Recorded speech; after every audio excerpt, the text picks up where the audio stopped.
This season, Instacart has your back to school. As in, they've got your back to school lunch favorites like snack packs and fresh fruit. And they've got your back to school supplies like backpacks, binders, and pencils.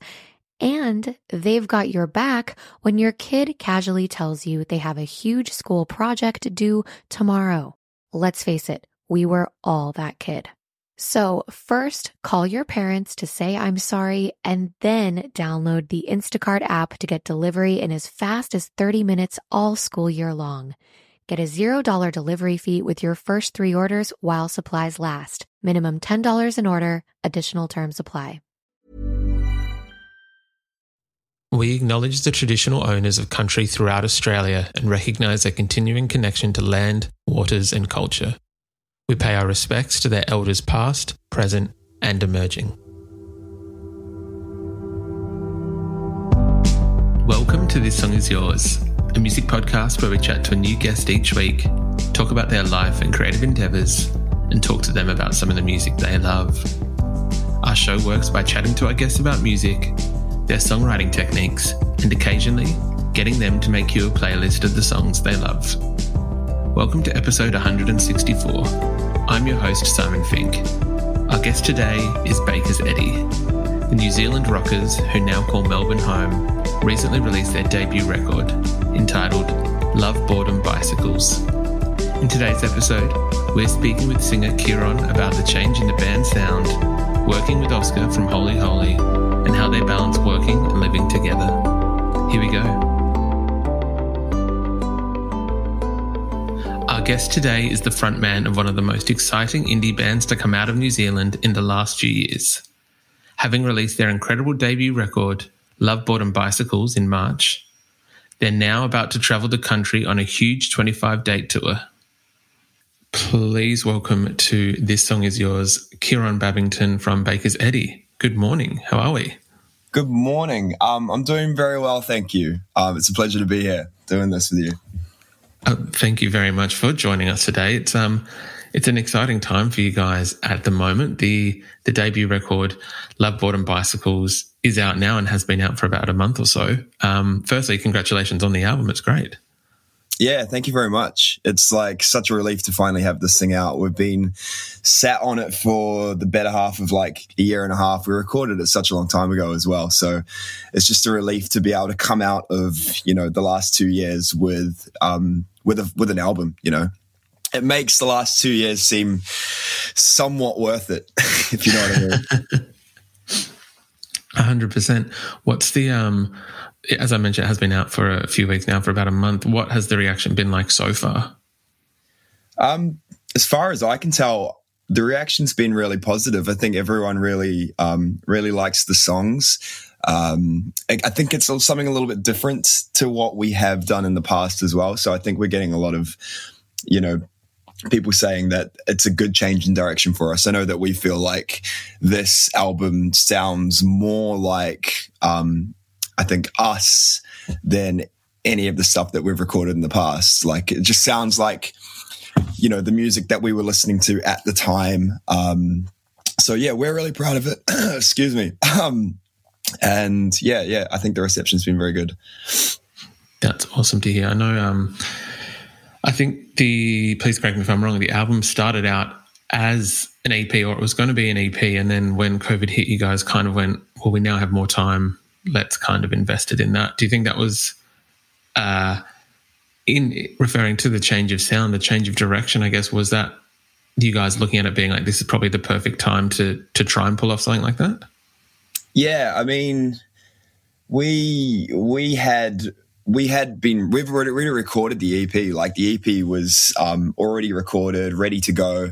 But I think during the months leading up to the actual release of this EP was when the pandemic hit, and we were like, this doesn't really feel like us. And I mean, some of the songs that are on the album now were supposed to be on the EP as well, and we recorded them, but they sounded so different to what we, I guess, had originally produced while demoing. So we were able to kind of step back and go, okay, let's dial in the sound that we had with the demoing process and try and reproduce that in an album, I think that was kind of like the big, okay, now we're going to go down a different path, you know, like it was just, things weren't sounding like we wanted them to sound. So we decided, you know, we've got all this time, let's do a full album. And we never recorded an album before. So it was also like, tick, you know, off the bucket list. That thing that was looming over us for such a long time was like, we've been in a band for such a long time. We've been in a band for, I don't know, 10, 11 years, since we were 12, 13. And having an album was always like the thing that we wanted to do. So it was just like about time, you know.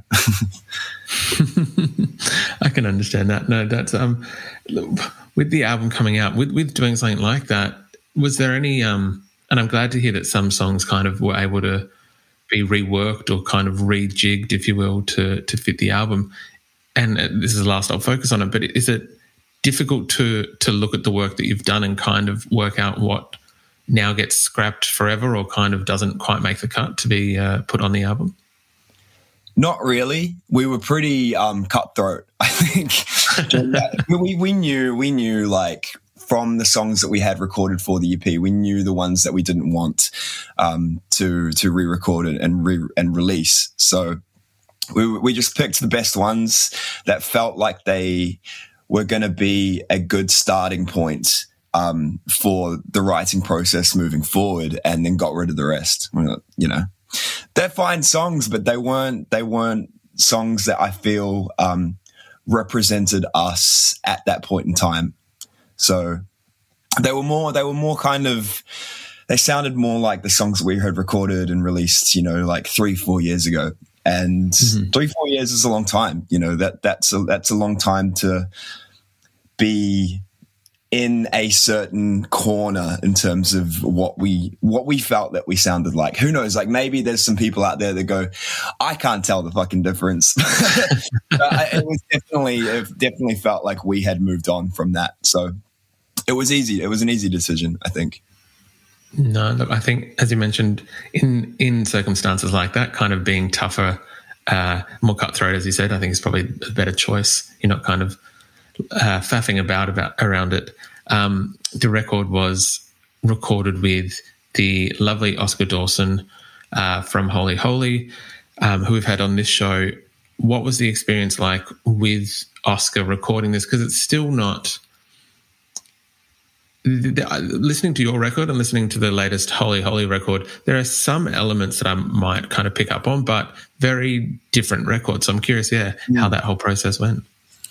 We were, by the way, we love Oscar. He was so amazing. He was so amazing to work with. But like going into, when we were approached by, I think it was our label, we were like, how about Oscar? We were like, I don't know if this guy aligns with our sound. Because, you know, we know Oscar from Holy Holy and we know him from, I think, like, there was a period of time where, like, 50% of the songs on Triple J were produced by Oscar. We were like, okay, this dude's pop.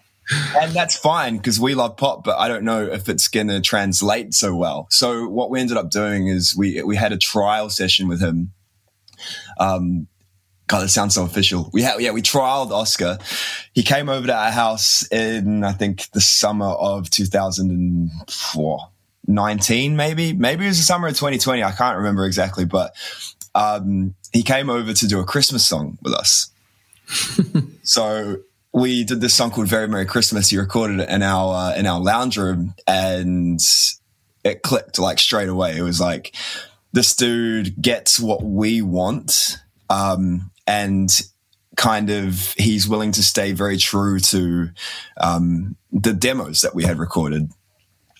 Just, you know, he just brings a new kind of, he brings a new level to it. You know, it's like the demos, but improved big time. And that was kind of the discussion that we had going into it as well. We were like, we're really attached to the demos. And I'll back that up by saying, like, in the past, we had, you know, taken our demos to pre-production sessions, and then they had been chopped and changed, and like 5 demos would turn into one song. You know, we'd just chop all the parts up, turn them into one song. And then stack guitars and hyper produce it. But going into the recording with Oscar, it was like we really wanted to make a point of basically just reproducing the demos that we had, because we spend a lot of time demoing and getting that sound exactly how we want it to sound. So we like the sound of the demos. It makes sense to just stick with that and just find a way to improve them. So he was like all for it. And we had like 1 or 2 pre-production sessions. So there was hardly any pre-production, for the album, which is really cool. And then, we went into the studio, tracked drums, and ended up doing the vocals and guitars at his mum's place. So that was also fun. He had a koi pond out back as well. So I spent like most of the days just lying face down, looking at the pond. It was lovely. Very, very lovely.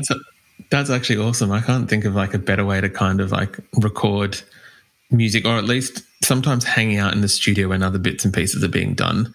It can get a little bit stale. So I imagine that's quite a nice retreat, if you will. Oh, God, yeah. I mean, in the past, there are studios that we'd used have been so cramped, and like the 4 of us lived together, 2 of us worked together. Like we're in the same vicinity probably 80% of the time and have been for like half our lives. So to be able to go somewhere and have space, lovely. We'll take that. Well, how is the dynamic of the band in the fact that, you guys, as you mentioned, you do live together. You've all come across from New Zealand, I think, how many years ago now? 5, I think. Maybe 5.5 5 years ago. Yeah, you've all come across from Melbourne, all now living in Melbourne in the same place, playing a band. As you mentioned, I didn't even realise the 2 work together. How do you guys, I guess, find the dynamic of maybe not having separate lives, but by working out like what's bandmates, what's housemates, what is workmates? Like, how does that kind of play out? It's weird because like the band is the most important thing to us, and it has been for the last 5 years. We played music together in school, but I wouldn't say we were a band. It was the 4 of us just having fun, and an excuse to kind of leave school. But now it's like the band is the thing that we are putting all of our time and effort into, and it does everything else. Like house life does trickle into that. There's some strange dynamics where it's like I'll be like, I did all these demos for the last week, I'm shattered, I'm not going to do the dishes. So it's like those 2 things don't relate at all, but you do feel this kind of like, I did this work here, so it means I don't have to fucking put the washing out or whatever. We are lucky in a way that we are more like, I know it's naff, but we're more like brothers than friends. It's like we're in a 4-way marriage, essentially. So how we interact with each other, I think, is very different to how a lot of other bands interact with each other. We can be dicks to each other, but a couple hours later, it's like it never happened. We don't hold anything again. I mean, the other thing is like half of the band are actual brothers, half of the band's twins. So they've known each other forever. Yeah. So that's a whole other dynamic. But I don't know, it all just seems to work. We are fortunate that we do get along well most of the time. Some of the time we don't. That's just being in a band. I feel like that's the same with any band, really. Exactly. Yeah. It's cool though. There's got to be some point with a band where you just, as you mentioned, even if it's just by the koi pond, sometimes your own space is just that little retreat that you need. Well, the new house that we've got, we specifically wanted a extra like recreational room. So we've got like our lounge space, which is, everyone congregates. And then we've got this escape room down the front where it's like, I'm going to go in there and I'm going to lock the door and none of you can talk to me. So like, yeah, it is important to have space. We're about to be with each other in a van for about 3 months.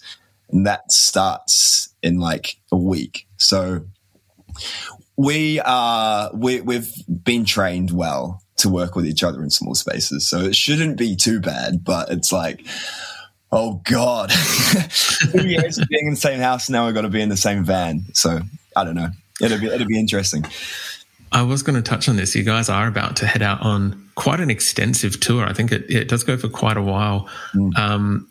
First, I guess, how are you guys feeling about getting back onto the road and being able to, I think bands the last 6 months or so have been doing sporadic shows here or there, but I feel like proper touring is now coming back. How are you feeling about that looming process and returning to the road?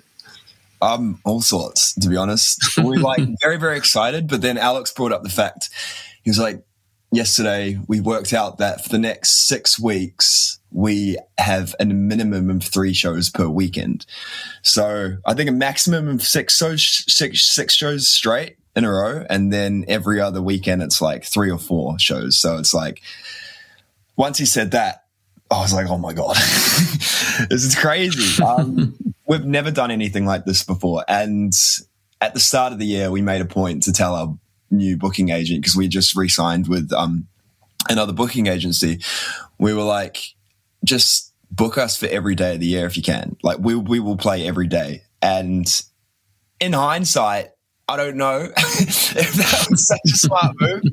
But at the same time, we haven't been able to do this for 2.5, 3 years. We had 4 tours, I think, cancel on us over COVID. So to be able to go, we're going to tour and we're going to tour properly and do it big. I think we feel very proud of that and we're very excited for it. So, yeah. Yeah, of course. Is there a certain aspect of, I know that there is a lot of things that is not enjoyable about touring, but is there a certain thing that you kind of are looking forward to the most to returning to or kind of seeing? I'm really looking forward to, we've kind of made a decision between 4 of us to actually, when we tour, like try and make an effort to spend 1 or 2 or 3 hours actually doing something in the cities that we're in, which is something that we've never done in the past. In the past, it's just been like fly, do the show, fly out. You know what I mean? Like stay the night and then leave in the morning. But this time around, we're like planning the tour around also doing activities, which I think is so important when you're on the road, because it's just a grind, you know, like the whole thing's a grind. We want to at least see some places, because obviously like we're not from this country. There is a lot that we haven't seen. You know, we've gone to Sydney 5 or 6 times. I've never been to the Opera House. I haven't been to the harbour. Maybe I've crossed the big bridge. I don't know. Like I couldn't tell you. So we haven't seen anything. So I'm looking forward to going out and doing stuff. I say that now, but then again, you get on the road and you're like, I'm just going to like stay in the hotel for 4 hours. I'm just going to go to bed. But yeah, we'll see. I also like playing, just like we've been having so much fun with Wax over the last 4 weeks, doing shows. So I am just looking forward to doing show after show after show and getting really, really tight again. Because, you know, the first few weeks on tour with Wax, it was like. This summer, Instacart presents famous summer flavors coming to your front door. Or pool. Or hotel. Your grocery delivery has arrived, sir. That was faster than room service. No violins in the lobby. Oh, seriously? Anyway, sit back, relax, and get delivery in as fast as 30 minutes. Starring your favorite snacks, drinks, and more. Download Instacart for free delivery on your first 3 orders. Rated H for hungry audiences. Offer valid for a limited time. Minimum $10 per order. Excludes restaurants. Additional terms and fees apply. My dad works in B2B marketing. He came by my school for career day and said he was a big ROAS man. Then he told everyone how much he loved calculating his return on ad spend. My friends still laugh at me to this day. Not everyone gets B2B, but with LinkedIn, you'll be able to reach people who do. Get $100 credit on your next ad campaign. Go to linkedin.com/results to claim your credit. That's linkedin.com/results. Terms and conditions apply. LinkedIn, the place to be, to be. Getting there, you know, you're kind of struggling through it a little bit. Your fitness is down. I'm sweating like a pig. Like it's all, it's just, you know, getting back in the groove. I'm looking forward to really honing it in. So hopefully after show 200, we'll be like super tight. In all fairness, as you've said, it's been a few years that people haven't been able to play, and to kind of retrain that muscle of playing a gig so often, it does require a bit. But I think just touching on what you were saying in terms of actually going out and doing something, it is a very admirable idea, and hopefully you guys are able to kind of get as much done as you can within the realm of what your bodies will allow. You still need to rest at some points. At some point. I think we had this idea going into the Wax tour as well, like, yeah, we're going to go and like, we're going to go do things in the city. It's going to be amazing. We're going to get it all on camera. But like, I think the only thing that we've done is play mini golf in Hobart. So we've got some work to do on that front. We could just go like every city we go to play mini golf. I wouldn't mind. It's not a crazy idea. And at least you guys, by the end of, almost similar to what we're talking about in terms of playing music, by the end of the tour, you guys will be pros. Oh yeah. We've got this little like portable mini golf set. It's called the Executive because it comes in like a little briefcase. So we bring that to all our shows and we have little like putt-offs before the gig. So we're definitely well practiced, rehearsed. Yeah, 100%. That's awesome. I was hoping to talk a little bit about the record in terms of one thing that I love that the band has done, and I'm going to say that it might be you. I don't want to say that it's just the vocalist, but usually the vocalist has more to do with the lyrics than maybe someone else in the band.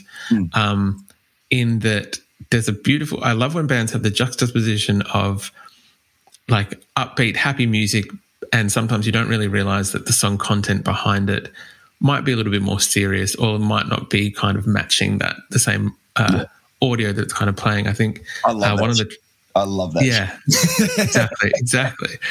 Drinking Mood from your record was one of those tracks that I thought stood out as a great example of that it is an upbeat, like not poppy, but like, you know, I realize also this is a podcast and people can't see me bopping my head, but that it's one of those tracks that it is quite lively, and but the lyrics behind it, kind of convey something very different. And I'm curious how you approach that in so that you're not having something that's like, it's a very fine line to pull it off. Drinking Mood is done very well, and I'm curious how you balance that line, how you walk that line. I actually don't know, because I've done this for such a long time. I don't know if that says something about me wanting to hide my my emotions behind like a happy facade or something, but I really love music that is like that and has this like, contradictory lyrical content about being sad and depressed or bored or whatever, mixed with this, really happy, upbeat song. And then the song's called Drinking Mood as well. So like most people, when they see that name and hear the song, they're like, yeah, party, let's go. But in reality, it is really sad. It's not sad. I'd say it's just like, it's me opening up about how, depressed I was at one period of time. And it was actually when we first moved over to Australia, we were like drinking this shit called, it was like Muscat or something. We have found out that you can buy Muscat for like $8, and it was an insane percentage and it tasted like sugar. So we were just drinking this, and I'm pretty sure that sent me into this like spiral of depression. I can only blame that. And I was like feeling like shit, but we write happy songs, and not necessarily like happy sounding songs, but that doesn't mean necessarily that all of them need to be happy. I like to do the opposite. We do it a lot. We do it sober as well. That's another one that's very upbeat. I can name there's quite a few on that record. I think it's similar. But in terms of the method behind it, it just happens because I've just done it for such a long time. It's interesting when people figure it out though. They're like, oh, that's so different to what I thought it was going to be about. Especially when we play it live, like Drinking Mood, everyone's like, yeah, I'm in a drinking mood. I'm like, yeah. Why? I was going to say, I think some of the subtleties in your lyrics might be lost when in a live setting, because it is I can see people hearing the title Drinking Mood and just being like, yes, let's party. Yeah. And it's got that like, exactly. Like, I mean, when we play it live though, all of that shit's forgotten. You're like, I'm not playing the song thinking about that period in my life. I'm not thinking about the sad lyrical content. I'm like, yeah, fuck, I am in a drinking mood. Let's go. You know what I mean? It's a party song. And I think you can have party songs that are about darker things, you know. There's no rules. Look, it's all about the process of processing whatever is going on in that song, and you've come out the other side, and now it is a drinking mood song. Yeah, I'm not depressed now. I'm quite happy. So I'm quite happy to sing a song just about drinking. Exactly. When it comes to the process of writing, is it something that you would usually take the lyrics and like maybe a melody to the band, or they'd bring you kind of chords, and what is the songwriting process of the band, or is it kind of different every time? In the past, it did vary quite a bit. For this record in particular, I kind of took lead for the majority of the songs, where, you know, I kind of locked myself away for a brief period of time. I was staying at my mum's place because we were like in between houses, and I just set up shop there just as the pandemic hit. So like it was me locked away. I couldn't really see anyone. So I just spent that time just to write. And then I kind of like, you know, had this stack of demos that I showed to the band, and they were like, yes, nah, yes, nah. So I would say some of the older songs, it was a joint effort where we all kind of like, you know, we're all working on a song in a room at the same time. Lyrics always come last, though, for me. It's like chords and melody and phrasing at the same time. That all happens organically. And once I've got like the base of what I think the whole song's going to be, I'll hop on the drums or just sit on the computer and play the entire song through to what I think the structure will be. And then just like, it's like a puzzle. You just piece the parts together. And then usually when I'm, you know, humming gibberish, the lyric will come through, the hook per se, the chorus or whatever. And then that's what the song's about. It's kind of like I commit to whatever bullshit I spieled during that process, and that's what the song's about. I don't change it.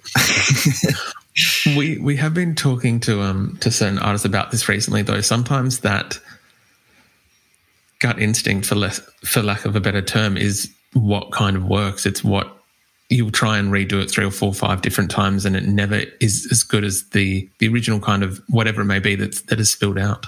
Yeah, definitely.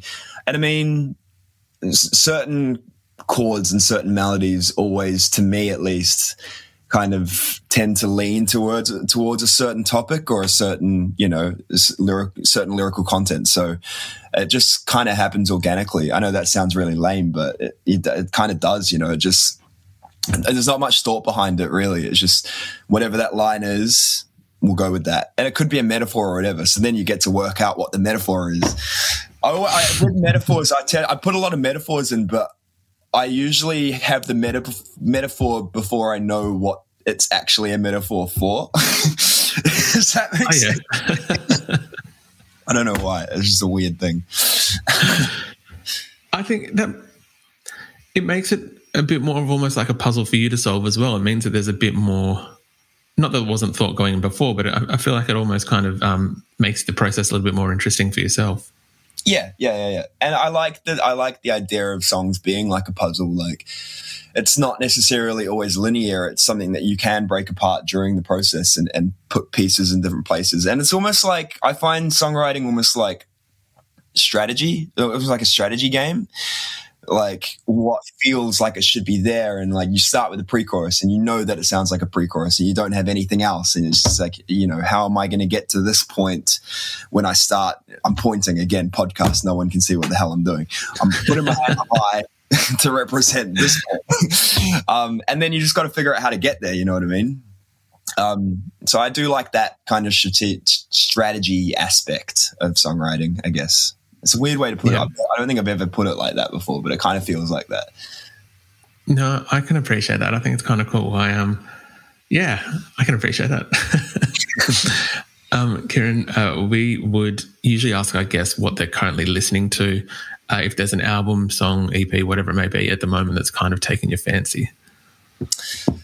That's interesting, because at the moment for me, I have been totally sucked in by Spotify and its algorithms, like 100%. I'm like, I've gotten to this thing where I will go to my Discover Weekly, and then I'll do it every Monday, first thing in the morning, listen to my Discover Weekly and go through and like all the songs in hope that the songs that I like, and hope that the algorithm really like gets cranking. And then the next time it's, you know, it's better or it changes, and I'll listen to some Cuban, I don't know, so some salsa music, and then I've got heaps of, you know, reggaeton for the following week. But I also did a interview with Triple J on Earth recently. So I found a bunch of artists local, actually from Adelaide, one called Caroline and Claude, who I am really liking their song called Stir the Pot. I love that song.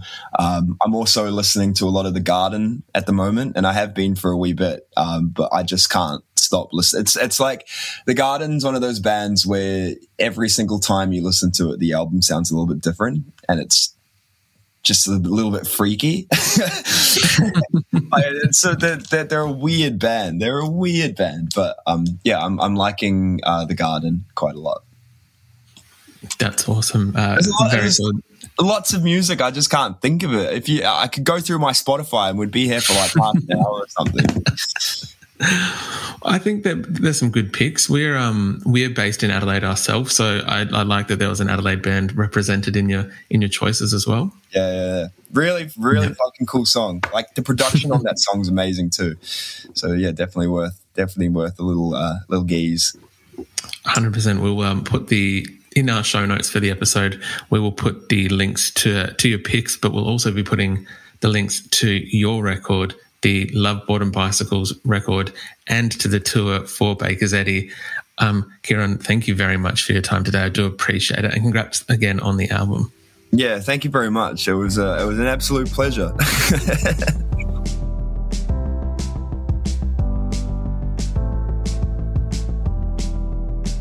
And that's our show. A massive thank you to Bakers Eddy for their time. Love Boredom Bicycles is out now, and we've left links in the show notes if you'd like to buy the record or see them on tour. We also want to give a huge shout out to Heidi at Riot House Publicity for helping out with today's interview. If you like this show, please subscribe wherever you get your pods and stay up to date when new episodes are released. We release new shows each Wednesday and Friday morning, and we now have a Patreon, which you can find within the show notes of this episode. You can follow the playlist profile on Spotify, and you can follow us on Instagram, Facebook, and TikTok. Until next week, cheers.